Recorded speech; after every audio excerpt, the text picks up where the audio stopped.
Jay here, Stretford, Paddock. That's Stephen Howson. Steve, help me out. Explain that game of football to me because I don't know what to say. It's just, where'd you start? What went on? What was all that about? What was it? Talk to me, brother. I don't know. At 3-0, it's sending everyone a text saying didn't want to go to Wembley anyway. Yeah. And then you snatch one back and you kind of like, we'll see where this goes. And then when Ahmad gets a second, you kind of go, they've absolutely crumbled here. Yep. And the annoyance is, at no point in that 3-0 were United even ever on the back foot. Like, you're 3-0 down and you're kind of going, who do I bollock here? Like, Martinez has not had a great game, but you're not like, oh my, I mean, some people undoubtedly are because that's how they are. Yeah. You're not going, oh my God, this is a tragedy. Like, you're kind of like, probably could have done a bit better there. But but you're 3-0 down and you're like, I don't know what's happened here. I don't know how to explain what's happened here, but we're 3-0 down. We haven't played bad. They've not played good. We've not been under the cosh. And then you blink and it's 3-2 and there's only one team winning this game. And there's 20 minutes left. And you're thinking, Christ, we're going to get another goal here. And we did 100%. Get another goal. Unfortunately, so did they. Which was a foul, by the way. I'll get into that then, because there's a lot of goals we could go into, because I thought it was, I'll be honest with you, Steve, I'm not going to pretend I didn't. I thought it was soft from Bayindir. I think he's got to be stronger there. I think the guy touches him, but I'm thinking... This is football in 2024, on the cusp of 2025. Yeah. And that's a foul. And the modern game, mate, you can't touch goalkeepers. I did say this at the time. I know this might sound a contradiction, what I'm saying. Even though I think it's soft, I think had VAR looked at it, they probably would have give it as a foul, because any touching... They look at, right, that's a foul, you've touched him unless... Why is his arms over the top of Bayindir's? Yeah. There's no reason for his arms to be up there, for starters. And does he interfere with Bayindir? Yeah, he jumps into him, and I got no issue with him jumping into him because you're allowed to be physical like that. But when you literally put your hand on top of his... I mean, look at the foul on Maddison from Kobe Mainu earlier, where he brushes the side of his face, and Maddison looks like he's been stoved in with a fucking shovel, right? That was a joke. So why is that a foul in the middle of the pitch? But when someone puts their hands on a keeper's hands, we expect the keeper to not move his hands. It literally prevents him from saving the ball. That's a foul. Like, if it's a foul in the middle of the pitch on Maddison, it's a foul in the box. And whether I agree or disagree with you, and I do agree with you that it is soft, it's still a foul. Yeah. Like, that's the top and bottom of it. No, I get your point. I do. I mean, it was like two goalkeepers as well who didn't have the best game. But don't get me wrong, I think Forster had far the two worst mistakes were his. But Bayindir didn't have the best of games. Martinez is going to get a lot of stick, you're right. It's not one of his better games as well. It looks a bit ropey at times. I mean, there was a couple of performances... coming on the back of probably like quite mediocre Martinez form this season, though, really. I mean, you're right. He's been Beckenbauer levels with the ball. But there's been a bit of sloppiness creeping into his game defensively. Yeah, I mean, can we just stop making Dominic Solanke look mint and stop making Spurs look like they're really good in attack when they're not, actually? Do you know what I mean? It's like we're just sort of making them look better than they are. And I know this sounds bitter because we lost, but Spurs weren't even that good. They weren't that good. Spurs look pretty poor. It's just somehow we managed to be poorer than them. To the game, Jay, where all we did was press them a little bit. Right, we didn't even press with like 5 or 6. It was like 2 or 3 of us pressing.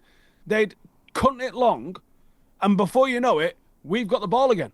Yeah. Like, they could not progress over the halfway line. And then it was in the midst of all that lot, they get the bloody corner. And, you know, Martinez is piss flapping around with him. Son's piss flapping around with it. And then, yeah, he's just absolutely sizzled one in. I remember a few years ago, a man said to me on a pre-season or a season preview, he said, you can't play Tim Fosu Mensah and Paul Pogba together. It's illegal. I think that's what he said. And Angel Gomez. And Angel Gomez. I think that's what he said to me. I think the new rule is you can't start Amad Diallo every game. It should be illegal. I mean, that kid, man, I'm running out of things to say. Every time he's on the pitch, you just think, no matter what the score is, you're 3-0 down, he's on the pitch. We can win this. Like, what's going on? Talk to me about Amad Diallo. You can talk as long as you want, because I just fucking love him. His attitude and his grit, you can't buy. You can't buy it. It's just a gift from God, that. And then the actual qualities he has as a footballer. We've spoken all season, haven't we, about his decision making and how good his decision making is. But that close dribble control is freakish. And then couple that with the fact that he's all of 4'11" and weighs about the same as a bag of skips, means that he changes direction like a fucking squirrel, right? So tackle that. That's a nightmare to come up against, isn't it? He changes direction like a squirrel. I'm having that. I like that one. Yeah, no, I mean, I know it's been said before. He must be horrible to play against him. Imagine trying to like, he's twisting you this way and that way. He never gives up, even in the air. He's good in the air. He wins headers. Any headers ever.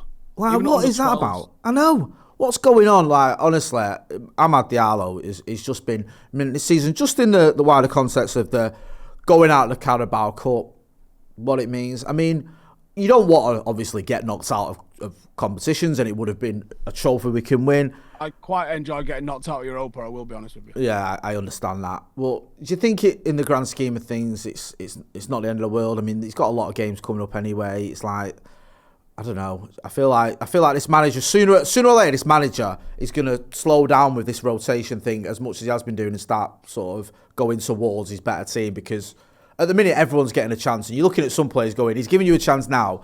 I don't think he's going to be giving you a chance in March and April when it matters. I don't know. I might be wrong. What do you reckon? We might be wrong. I tend to agree with you that he probably will slow down on it at some point, but I don't know when that's going to be. What's the context of going out of the Cup? I agree. Going to Wembley is nice. Winning trophies is nice. A lot of clubs don't know what that's like in recent years. Newcastle fans, I don't think there's any of them alive that know what that's like, so they can all suck a dick. In terms of what does it mean going out, well, we got no credit for winning it under Eric Ten Hag. It was the energy drink cup, wasn't it? Everyone started saying. And it's funny how the Arsenal fans are buzzing that they've got through at the semi-finals, and how important a trophy is, when they spent the last 4.5 years, 5 years, whatever it is, telling us how trophies don't matter anymore. So, I think you're right. I would love to win a trophy. And I would have thought if we'd have gone through, I would have put us favourites to go on and do that, actually, looking at what's left. But it ain't to be. Not this year. It's a couple of weeks off, I guess, or a couple of midweek games and a potential weekend game that you don't need. So, yeah, let's be a little bit philosophical about it and say, do you know what? It would have been nice to win. You can't win them all.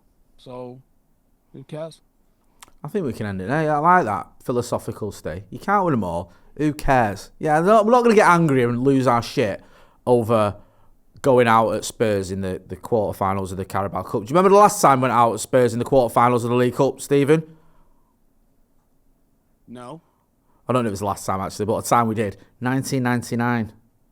That's why we didn't do the quadruple. So what's that mean to you? That means Dominic Solanke's going to win Player of the Year. Mate, very good, very good. If you know, you know. Good stuff. Always a pleasure, never a chore. Go and check out. I'm going to see you before Christmas. You in the studio before Christmas, or is this it for us? Who knows? Who knows? That's it. Keep him guessing. I'm sure we will. Our paths will cross some point in the future. Go and check out Steve on his own channel. Check Up Mountains and doing all what he's doing with his in real life stuff, and also reviewing football matches, obviously. And check out Stretford Paddock FC. You know where to find me. That's been Stephen Howson. I'm Jay Motti. This has been a review in a match that United lost, but as Steve said, who cares? Thanks for watching.